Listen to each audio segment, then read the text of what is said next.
I have to share my screen, right?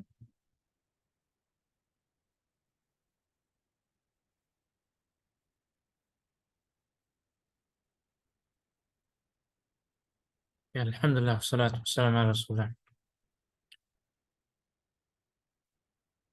Okay, so the last time we finished, removing impurities. So today, what we're going to start, just a quick recap of whatever we did. One of the first conditions we covered was purification. The second, we spoke about covering the awrah, intention, and istiqbal al-qibla when it comes to, for shurut al-salah, you have to do certain things, i.e. you have to face the qibla, covering the bare minimum as a male, female, facing the qibla, having an intention. I think, have I mentioned all of them? Satrul awra, then facing the qibla, having an intention. What's the fourth one that I'm missing? Zaki, what is the one that I'm missing? Satrul awra, istiqbal al-qibla, niyya, and dukhul waqt, which is where we're going to cover right now. So that's what I meant. Okay. So, inshallah, obviously for you to pray, the time has to enter. What is the proof? The mufassir they generally use, inna salata kanat ala al-mu'minina kitaban mawquta. That indeed, the prayer, it has its prescribed time. So I'll mention some of the ikhtilafat, why exactly there is ikhtilaf, and especially when it comes to Salatul Asr and Salatul Fajr. Some people pray very early and some people pray a little bit late. I think this masjid you pray a little bit late. So that is what inshallah ta'ala will cover. So one of the first things, will give you a general description of how the timing for Salah itself starts. So the first one is obviously Salatul Fajr. Let's say, from assuming Fajr, there's ikhtilaf on which one is considered the first prayer. Well, we'll start with Salatul Fajr. So Bidayatul Waqt al-Fajr al-Sadiq. So if you see the one that is on this one, where you can see my mouse moving, when the light is going up, it's called al-Fajr al-Kadhib. So al-Fajr al-Kadhib is when the light is actually going up.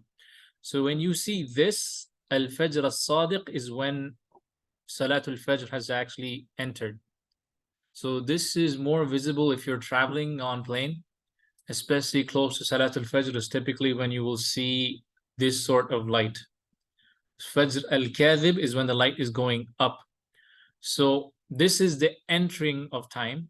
Why do two, there's a hadith of the Prophet asfiru bil fajr wa fa'innahu a'zamu lil ajr. Pray your fajr early, فَإِنَّهُ أَعْظَمُ لِلْأَجْرِ. So there's two ways they understand the hadith. One is to pray early, but to elongate the prayer, because it is great in reward. This is one understanding.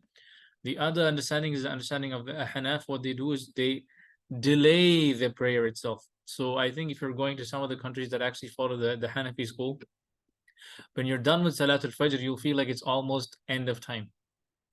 This is a big indication. This is a masjid that follows, delaying the time. I think here also, I think if you were to go out, typically it's pretty late. You can almost see that the sunrise is close. So this is where the ikhtilaf when it comes to Salat al-Fajr. The next one is Salat al-Dhuhr.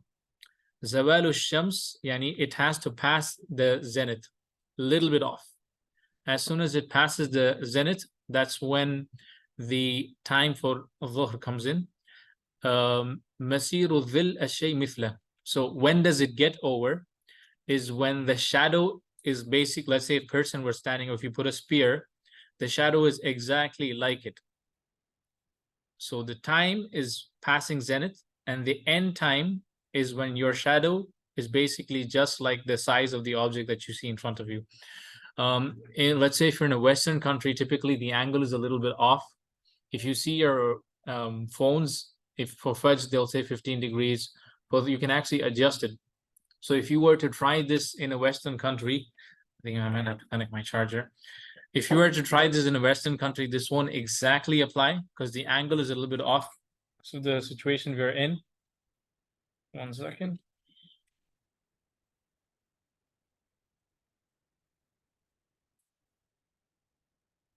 I have to pull this.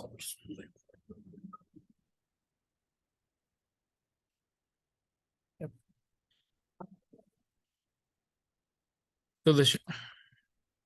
So the shadow is basically the like of it. Obviously, this you will see this more in the Middle East. Here, we're slightly off. So if you go and stand outside, you can try it maybe tomorrow. You will see the shadow is slightly bigger. But that is when your apps will typically indicate that the time of Dhuhr has come. It depends on which school that you have selected. If you check your phones, if it's Isna, Ikna, Shafi'i, it depends on the school. The angle actually either adds. That's why when you check different apps, you may find a slight difference in time. Depends on what you've actually selected on your app itself. But if you were to go, let's say somewhere in the Middle East, some India and Pakistan, this may be pretty close. So when it comes to Salat al-Asr, there is a reason why some of the schools or some of the, let's say, in the masajids, which obviously goes back to the understanding of the madhahib, Masiru dhil mithlahu, this is when obviously Salat al-Asr is entering, because that's when Salat al-Dhuhr ends, and this is the opinion of the majority of the scholars, except for the Ahnaf. Why is that? Because there's a hadith where Jibreel, when he comes two times for Salat al-Asr. The first time he comes when it is past the zenith. The next day when he comes at the time when the shadow is twice the size.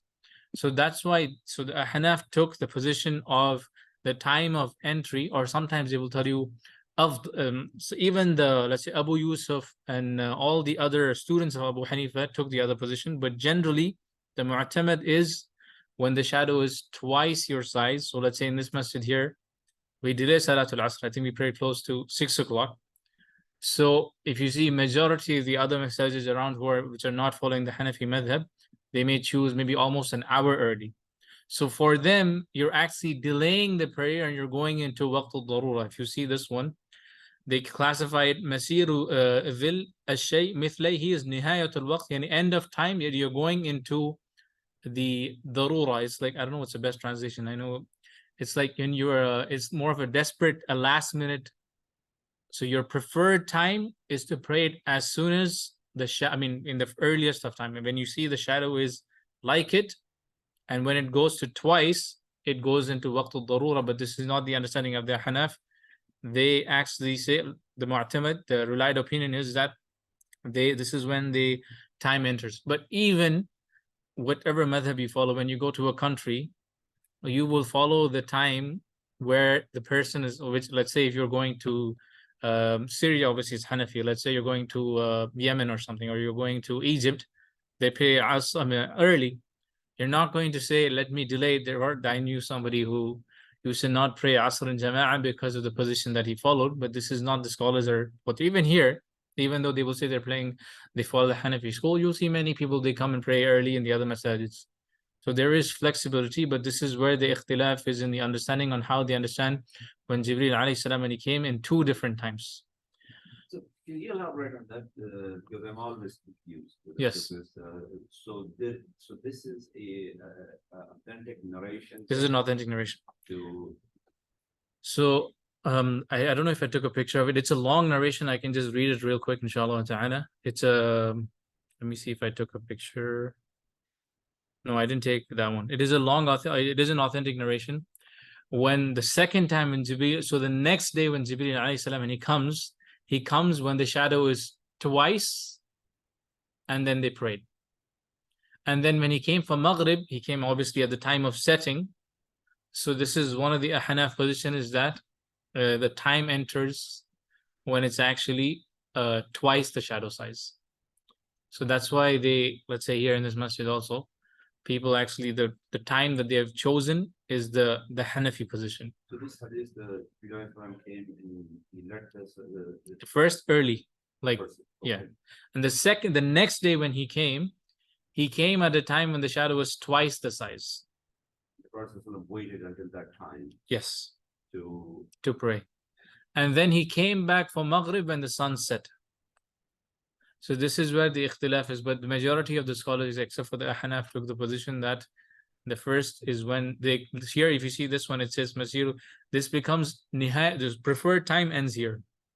And for them, the end time, like when I say that, it means you've left the time of Asr, is basically when the sun sets. That so the understanding of this hadith is that the Jibreel Islam was specifying The first start the start time and the end time. in the end time. It came after Zenith. Wouldn't that be Dhuhr?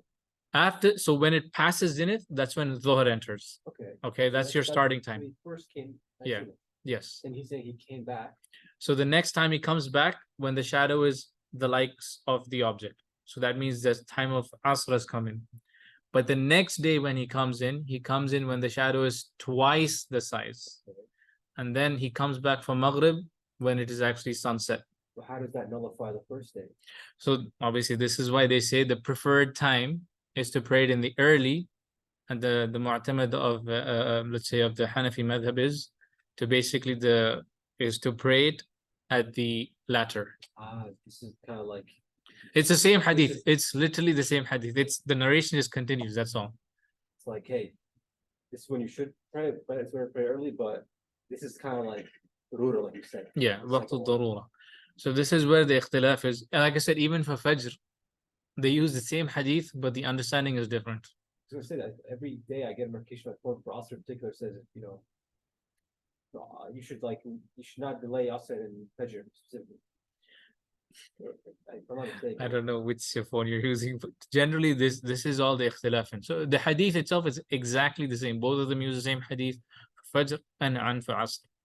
So Ghurub al-Shams is basically the entering of time. Basically when sun sets. I think sunset is pretty obvious. Ghiyab al-Shafaq al-Ahmar. So basically the red light, if you guys pay attention, if you guys are driving, you'll see there's always a red light. Unless it's cloudy. So every single day, you will see that red light. Once that red light completely disappears, that's when your Maghrib time has come to an end. That means you can pray Asr. So if you see the time, pray Isha. If you see the Isha time, Ghiyab al-Shafaq al-Ahmar, that means the red twilight disappears. So if you're driving, let's say 295. Oh, yeah, my bad. So if you were to just focus on the sunlight, you would see that the red light's going away slowly but slowly, and then eventually you'll see that it completely blackens out. That's when, obviously none of us are we all rely on our apps, but back in the days there was no apps. You relied on the sun and the moon and all of these things. So when is the end of time? So there's two ways to understand this. Thuluthul Layl al-Awwal, and then you have Waqt al-Darura. So when it comes to Isha, for some reason, let's say you want to make sure you pray it from, let's give you an example. So right now, Isha enters at, let's say 9, just for the calculation's sake. 9, and we have all the way, Fajr is close to 5, let's say 5 o'clock from now. 3, and then you have 5, so 8 hours.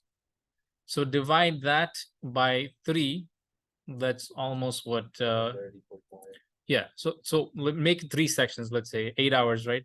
Let's say 2.5, maybe 2.5, close to 2.5. So let's add 5 hours from Salatul Maghrib. So Maghrib right now might be 7:30, or let's say 8 o'clock. 8 plus 5 is basically your 2 o'clock, 1 a.m. So 1 a.m. So 1 a.m. is basically, after that it's Waqtul Darura, because that's when the third of the night enters. Third of the night enters means it's a recommended time for you to play Qiyam. But you want to make sure you have prayed Isha. People always say it's midnight. It's not exactly, because remember, the time of Maghrib is changing throughout the year. So you can't really say midnight unless you're living in a country where the weather's same exactly throughout the year. So that time changes based on sunrise and sunset. So the 2/3 is basically you have prayed within the time range. The last third, Waqtul Darura, is basically you've prayed in the waqt of the, like at that point you have delayed it right to the end. Obviously, once the Salat al-Fajr enters, then you have missed the prayer within its prescribed time itself. Some scholars will not even allow you to pray towards the last third, but let's assume flexibility on this one. You have to pray within that 2/3. The last 1/3, they call it Waqtul Darura, till Fajr. So hopefully this clears all the. And this Waqtul Darura goes all the way to the Fajr. start, to the start of the Start of Fajr, yeah. So once Fajr times comes in, your time's up. So always, inshallah, hopefully this clarifies some of the confusion that we've had in the masajids. because this is a big the mu'tamad of the Hanafis is basically the shadow is twice. Yeah, I have a question. I don't want to take this off tangent, but when they decided on this, I always assumed that they looked at the ways the Ashab of Rasulullah practice. Right? It's not just taken differently, right? Yeah, so So the Hanafi school generally, if you see some of the narrations, as I mentioned, it goes back to Ibn Mas'ud. And remember, one thing also is that the Hanafi school was also far away from, this is not to take anything away from the Hanafi school, they were based out of Iraq. And they were strict in accepting narrations. There's some history behind it because the Khawarij came from Iraq and all of these things. So they were a little bit more strict. But like I said, every madhab goes through a journey. And when I say the Hanafi madhab, I always say the relied opinion. And you will see their own students, I'm sure Sheikh Ala has mentioned this here in this masjid multiple times, is that even then the next generation, i.e. Abu Yusuf and all these people, they changed a lot of the opinions of Imam Abu Hanif within that one generation. Because obviously as time went by, they were also gathering more narrations and they realized, the other madhab or another opinion or other hadith is stronger. They changed the opinion. But typically when you're taught, you always learn the mu'tamad of a madhab, and then you start learning the ikhtilafat that grew over time. the Muhammad goes back to the Abu Hanifa. the Imam. Yes. So, Remember. So when I say mu'tamad of the Hanbali school, I mean Imam Ahmad. So, but there's many scholars that came from the Hanbali school. They may deviate in few opinions, 125 opinions when it comes to Ibn Qudama. Dr. Hatim wrote a whole book about the ikhtilaf from the first preferred narration to the second preferred narration. But that's, for students of knowledge. But inshallah. Yes. Anybody else delay Maghrib? I don't think so. Anybody delays Maghrib. There's only ikhtilaf on should you pray it like immediately or should you give it like some space. The Maliki typically tend to pray it. Even I think the Hanaf typically tend to pray it pretty quick. When I say like they give the adhan and they pray. But I think especially in this country, because a lot of us rely on the clock, you may want to give a few minutes just to be on the safe side. I'm gonna say there were days where I just kind of like realized I'm just like 3 a.m. If I go to sleep now, I'm definitely not gonna wake up for Fajr, so I just stay up an extra hour until 4, and then like I'll just pray immediately after that. But once in then 3 minutes, then pray. But I look at these like pictures, I'm just like maybe not, because if I look outside, it's so dark, can't tell. I mean, I live in a So city, the reason why let's say the people who took the opinion even of praying early, because when the Prophet ﷺ and the Sahabiyat, when they used to leave the masjid, they couldn't see who was actually walking outside, to indicate that they used to pray in the earliest of times. So this is also one of the other evidence that they use, that if you couldn't see the person who's walking, obviously nowadays in time we have lights. But let's say if we didn't have lights and you didn't know who was walking outside, that's a big indication they used to pray it in the earliest of times. So this is another proof that they use. So hopefully that sheds some light. I mean, this is not, like I said, my goal is not to, accuse the madhab of anything, but this is the proof that the others also use. The blue is supposed to cover it as well. Oh, the يجب القضاء والفوائد فورا. Okay. Oh yes, subhanallah. Let's say you slept through Salatul Asr. Example, because people, they sleep, sometimes they don't wake up. يجب القضاء والفوائد فورا مرتبا. So let's say the time of Maghrib enters and that's when you wake up. So when you pray, the first thing you'll pray is Salatul Asr. The first thing that you'll pray is Salatul Asr, that is, you're compensating what you missed, and then you'll pray Maghrib. Unless and until Maghrib is almost about to run out, that's the exception, because then at least you're praying that prayer within its time. But obviously, that's a big exception. Generally, you'll pray in order. another exception if there's like a jama'ah going on. I think the scholars will still take the position that pray in order, because Jama'ah, you still have time. Remember, Jama'ah is still early, and your preference is always to pray in the Murattabain. You pray it in the order itself. So that is what is important. Unless and until the time is about to run out, then it's a totally different thing, because you want to pray it within its time. So if you the Jama'ah going on, join the Jama'ah with the Niyyah of the one that you miss, or do you do it separately? Forget about that. We'll cover that inshallah. So That is going to come very soon. So if you see this one, ويسقط الترتيب بنسيانه وخشية الخروج وقت الاختيار الحاضرة.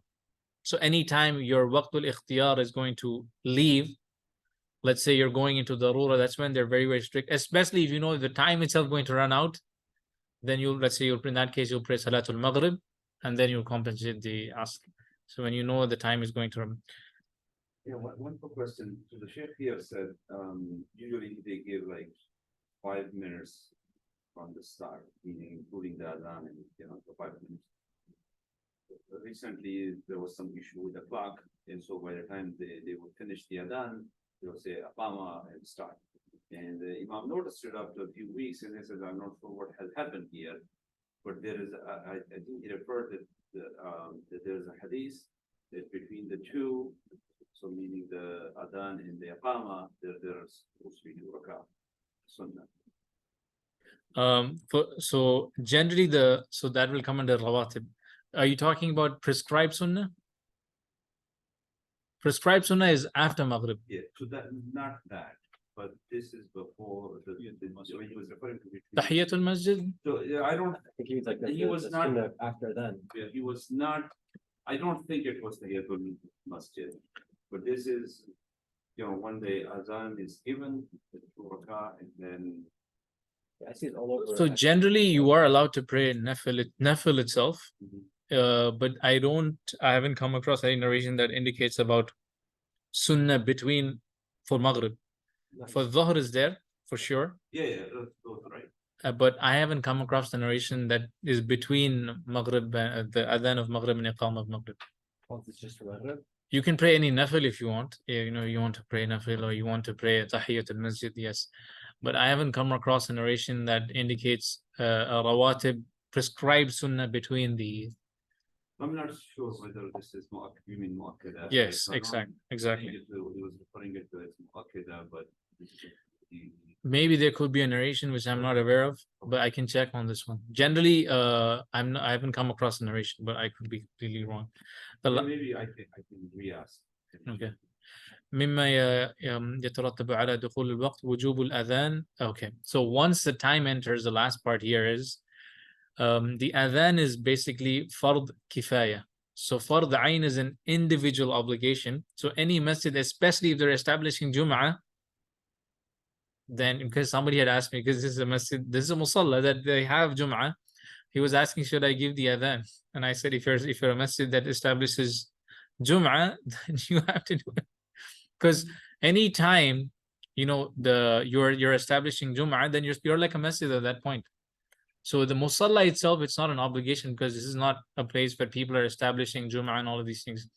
Once you establish Jum'ah, things get pretty strict. And remember, fard kifaya is a communal obligation. So as long as people are establishing it, like a small group of people are establishing it, the sin is lifted from the rest of the community. I.e., like memorizing the Quran is a fard kifaya, Salatul Janazah, fard kifaya. It's not expected everybody to turn up for Salatul Janazah, but a small group of people have to always establish Salatul Janazah. Hold on, the last 2 nights, I'tikaf, yes. I'tikaf, we'll cover that inshallah. Let me not jump. There's too many rulings with I'tikaf.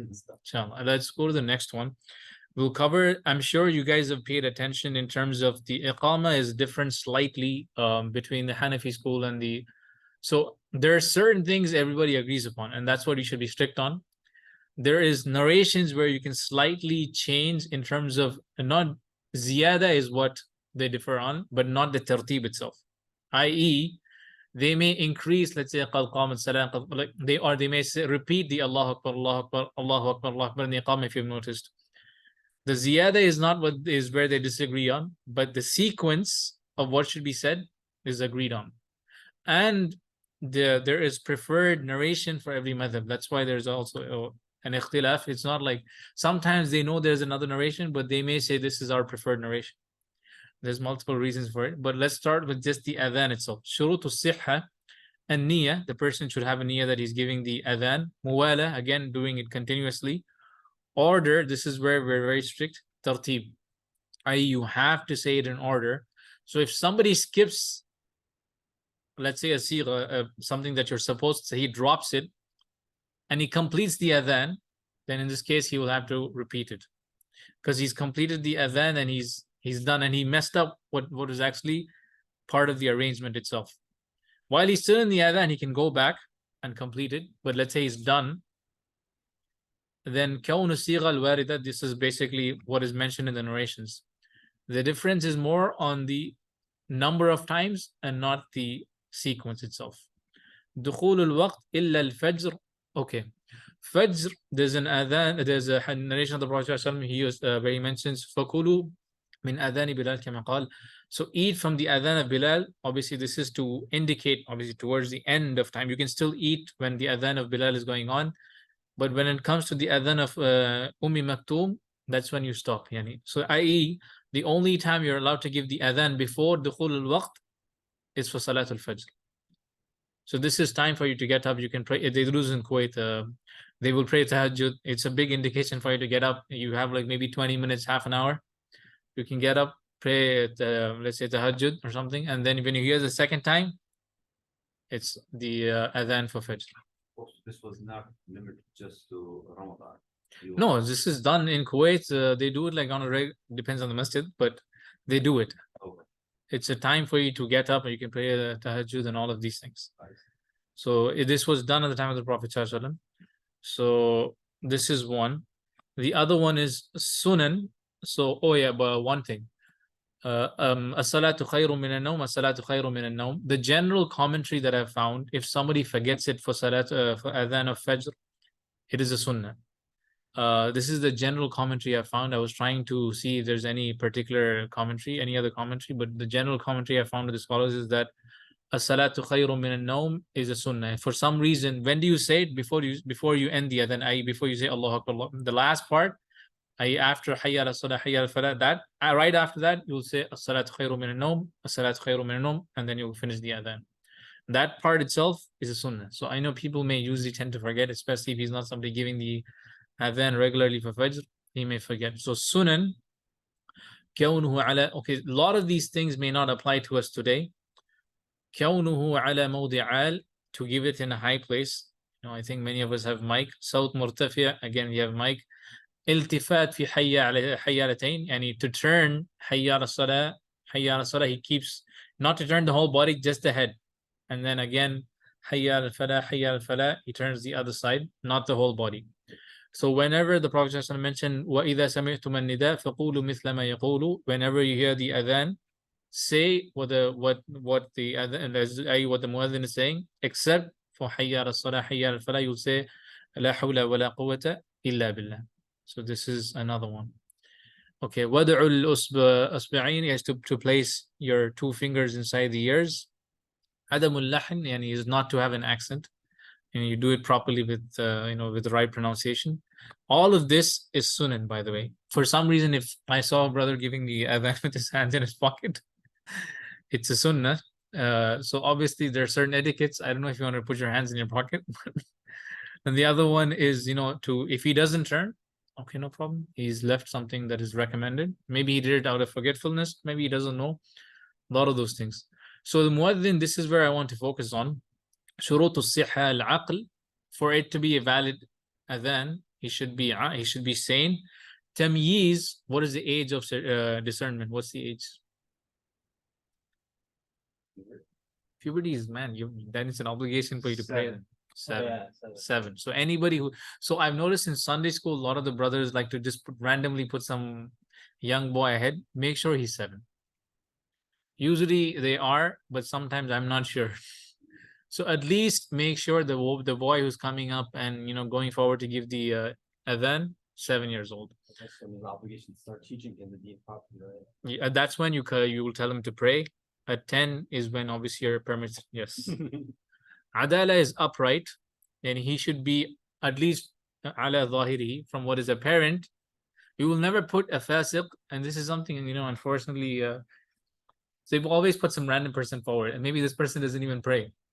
And most people might even know about it. So anybody who we put forward, at least in the community, he should be known as somebody upright. Dhukuriya, he has to be a male. So these things, inshallah, for it to be This is fard kifaya. Remember, keep that in mind. It's not fard ain. Yes. Oh, sorry. No. Continue. Sunan, husn al-sawt, have a beautiful voice. Ulu al-sawt, the first one obviously is more accurate. Ulu al-sawt, loud voice. I mean, the mic kind of takes care of it. Amana, like obviously he should be trustworthy because he's going to be giving the adhan, and that he should be somebody, who we can trust. He should be someone playing around with the time. Ilm bil waqt, and he should have knowledge of the time itself. So anybody who decides to give the adhan should have knowledge of the time, i.e., the in and out. When does it start? When does it end? This is like, these are the things. The most important thing in our day and time, if you were to ask me, tartib. Since random people have started giving the adhan, we want to make sure the person is doing it in order. And the other one I've noticed is, adala and amana. Sometimes they're not upright and everybody knows it, but they still, they want to encourage the young kids. I don't know what to say about this, which is a good thing, but we can encourage him to come to pray. If he doesn't pray, then he shouldn't be giving the adhan itself. So these are the points you may want to pay attention to. It's just a question, so have a beautiful voice.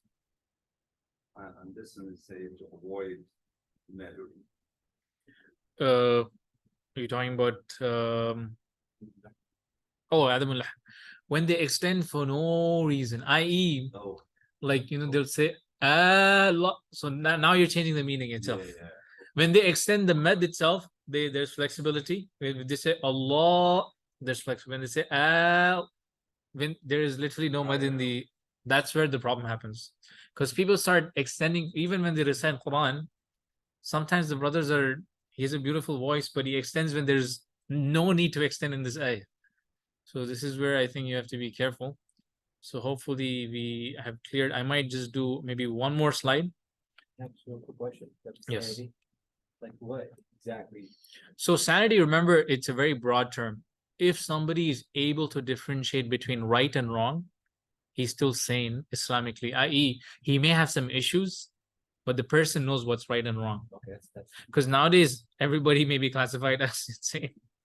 It's a very broad. For us, if he's able to differentiate between right and wrong, and he knows this, so he may have issues. even though the mental condition could be sane. He could be somebody sane, but he may just have some issue, maybe with depression and many things, because nowadays it's a broad term.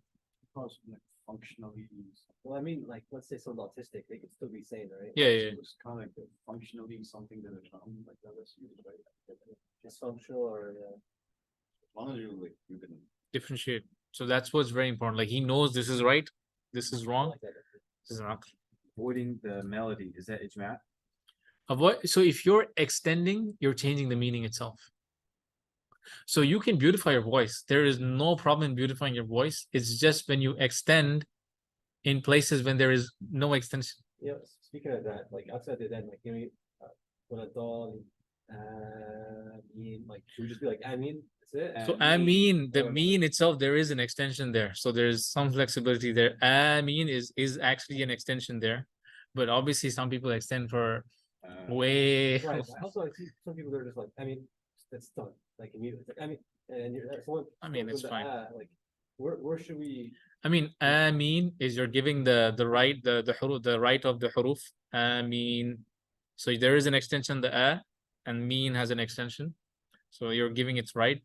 If somebody's extending a bit longer, I mean, as long as they didn't extend in letters where there is no extension, there's usually flexibility.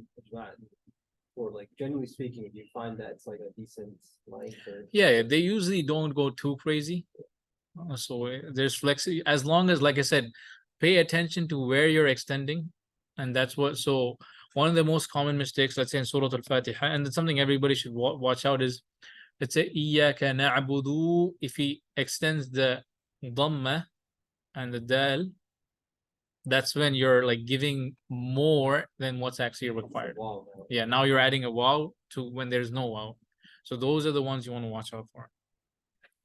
Okay, we've covered this, inshallah. The last one, istiqbal al-qibla. So when facing the qibla, we've already covered this. Qareeb min al-Ka'bah, when you're actually right in front or even you're close. Aynuha, i.e., you like by seeing it. بعيد عن الكعبة, let's say for us, you know it's in this directions, jiha. So when all of us pray, we can never say this is exactly, but it's you're praying in the direction. Anybody far from the Kaaba. The exception is whenever ajiz, and when he's not able to, he could be sick, he could be on a plane, where he's not able to face the qibla or something. النافلة للمسافر في سيره, the Prophet used to pray on his camel. This is one of the exceptions that they make for any of the non-obligatory prayers. You can pray on your ride. This is one of the exceptions. But generally, you want to pray. So if you're going to sit down, there's flexibility when it comes to non-obligatory prayers, but obligatory prayers in and of itself, always stand and pray. Let me see if I can squeeze one more slide. Yeah, I'll squeeze niyyah. شرط الخامس النية أنواعه. So this comes to the question that you guys were asking. And I'll mention the ikhtilaf in this. The Hanaf and the Hanbalis are strict on this particular. So at least you should be aware whether you follow it or not. So أنواعها نية المعينة. So i.e. every time you pray, you're going to make a niyyah, Isha or Maghrib, you're having a very particular niyyah of what you're going to pray. So what difference is between somebody who's praying a sunnah and maybe you're still praying your fard, maybe you came late, is your niyyah, because you're maybe praying the same way, and maybe he's praying two, or maybe you're praying fajr and he's praying the sunnah fajr. So what differentiates is the niyyah. Niyyatul imama wal i'timam. So this is where the ikhtilaf. So the one who's going to lead should have a niyyah that he's going to lead the prayer. The one who's going to follow will have a niyyah that he's going to follow the imam. So the Ahnaf and the Hanbalis will tell you they will not allow, let's say, if somebody already prayed Isha, why the others have a good kind of case forward. Let's say if I prayed Isha somewhere and I go home and I tell my family, and if they haven't prayed, I tell them, okay, I'm going to lead the prayer, you guys pray behind me. The Hanaf and the Hanbalis won't allow this, because now my niyyah is different from the niyyah of the jama'ah behind. The ones that actually allow it, there was a Sahabi that used to pray with the Prophet ﷺ, and then he would go back to his people and he would lead his people in prayer. So this is the one where the others have a good case, where, listen, he already had a different niyyah, and in terms of even the prayer that he's praying, he was praying a different prayer in and of itself. So this is where they have a strong case. The ones who actually oppose it say, no, this is an exception and you cannot take the exception as a rule. But this is the ikhtilaf. The Ahnaf and the Hanafis, the Hanbalis are strict. The one who's basically, you should have the same niyyah for the one in terms of this person's going to lead. Let's say, I don't know if they do this here, but let's say I prayed late. I came late. On the last rak'ah, I get up, right? Sometimes a brother might come and touch me and he will pray behind you. So this, the Hanaf and because you started with an intention that you're actually going to follow. And now you're changing your intention from a follower to a leader in the prayer. This is what they're strict on. If you notice, a lot of the Hanaf, they won't respond to you. But we have to have an intention to lead or follow. You need to have an intention. Like I said, if you have an intention, you're going to pray Maghrib, and then after that, this is the ikhtilaf that I mentioned, in terms of like. The one scenario that I was speaking about, which is like mom loses or something. Now, this one to the other. Yeah, this. There is an exception. There are exceptions to this. Does that comes later on, right? Maybe we'll cover that. In case if it doesn't come, we'll cover it again. But generally, the Hanbalis and Hanaf are very strict on this, that if you had an intention to follow, don't lead. I.e., if somebody comes behind, or if you had an intention to pray sunnah and this person randomly touches you, don't lead him in the salah. So this is where the ikhtilaf is. So after I make my salam and I see him continuing the prayer, I mean, let him do whatever he wants to do, because maybe he has a fiqh position that he's firm with, but you will have a different. I mean, I'm just telling you why the others take this position, because they say innamal a'malu binniyat, the actions are judged by intention, and if you started with, you're changing the intention in your fard from like a one who was following to somebody who was leading. So you're changing, and this is where the ikhtilaf is. Generally, the ones who are strict are the Hanbalis, and that's why when I honestly don't like to give two khutbas in the same masjid. Now you're just opening doors of fitna, because sometimes they actually even announce it. This is a very, very bad idea to do. Because you could be upsetting maybe half the population that's praying. Does this apply to just giving the salat or even the khutbah itself? Anybody can give the khutbah. So even the imam who gave the khutbah could give the khutbah again, but let somebody else lead the prayer. That's it. So in that way, you're avoiding the khilaf. So you'll be a little safe. So with these kind of situations, in the time of the Prophet ﷺ, and the Ashab of Islam, don't we have any? There is a narration. So Abu Bakr radiallahu anhu, he started praying, and people started indicating that the Prophet ﷺ has arrived. And then he stepped back, and the Prophet ﷺ insisted to, like, he indicated to stay, but he still stepped back, and then the Prophet ﷺ led. This is again a strong evidence for obviously the ones who are not taking this position. Yes, there's, so now you're asking, I'm expanding. So it's say, oh, it's the prophet, it's an exception for the prophet. These are really into that part and all the other stuff comes to beyond. So now the problem is, people may always say, are you going to lead the Prophet? The only one who actually, I think, is Abdurrahman ibn Auf. The only Sahabi who actually led the Prophet ﷺ in prayer is Abdurrahman ibn Auf. Because he came late, and then he was leading the prayer at that point of time. So that's, For somebody to raise this kind of thing, he was the prophet, right? But yes. he was meant to be a role model. Right? So for somebody to say, this is an exception, I mean, possibly it's been accepted, he's a role model. So that's where a lot of the fiqh ikhtilaf comes down to. Do we take the hadith as it is? Do we take it as a khas and not am? This is where you study usul al-fiqh. But this is, at least the goal in this class is to give you exposure. At least you'll have an idea when you deal with the general public, and at least to avoid like going beyond boundaries. So now if you're like an admin in the masjid, there's a spectrum that's acceptable by the people, and then you want to stay within that. You don't want to start adding. So there's an ikhtilaf even for dukhul al-waqt when it comes to Jum'ah. Right. You don't want to start praying before Salatul Dhuhr, because then you're only sticking to one opinion and you're going away from the other madhahib. So yeah, that I mean, Sheikh Hadim al-Hajj, and I remember it was like a 3 hour, okay. right? And if I remember correctly, he said either 11 or 13 different riwayats On this, that when the ashab would finish the salat, Jum'ah, they would come and then they would untie their camels. There was no shade. There was no shadow. yes. He said, this is not 1, and it's not 2, and it's not 3. I think it was at the 11th, he said. So even if it is Even his one authentic narration, it like I said, some of these things are a little more deep. Yeah. I mean, if you it depends for a student how much he wants to delve into what is the most authentic narration, what is the most strongest opinion, what is the opinions of the Sahaba. This is very important, because today nobody should come and say, the maqasid of the Sharia is to preserve, let's say, life or to save family and this and that. Was this the opinion of the Sahaba? Was this the opinion of the Tabi'een? Because you cannot take a random opinion that somebody bought in, even if he's a big imam. How did the Sahaba understand this? How did the earlier generations understand this? And that's where you'll have to bring in and then go through a deep.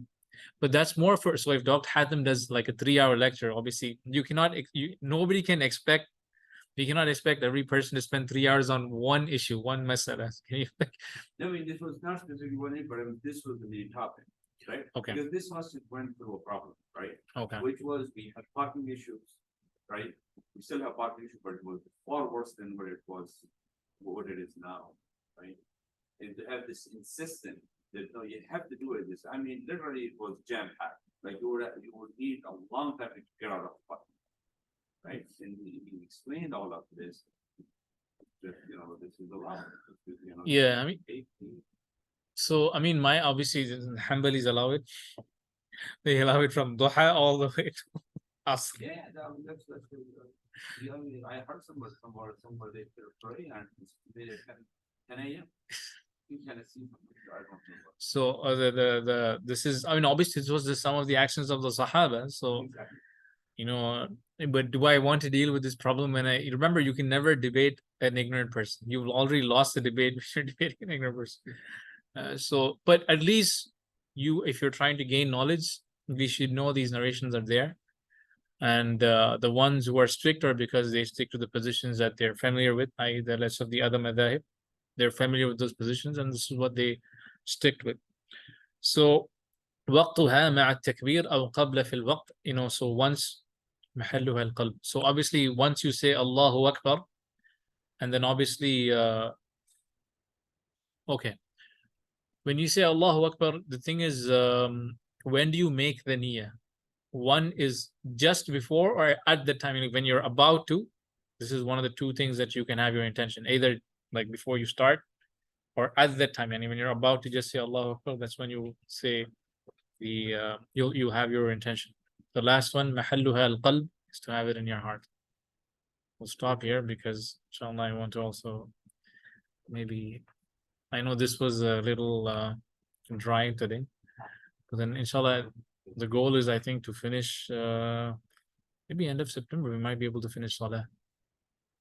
So after that we can decide if you guys want to continue Salah, or I would just like to finish with somebody the whole, at least the 5 pillars. The goal with people is consistency. Like I think at some point every day we're having a new person join. But at least if we can finish with, let's say 3 of you guys, I think it's going. And Brother Adil also is here on the class. So we can finish just all the 5 pillars of Islam. I think inshallah that itself is a big achievement. Inshallah. سبحانك اللهم وبحمدك أشهد أن لا إله إلا أنت أستغفرك.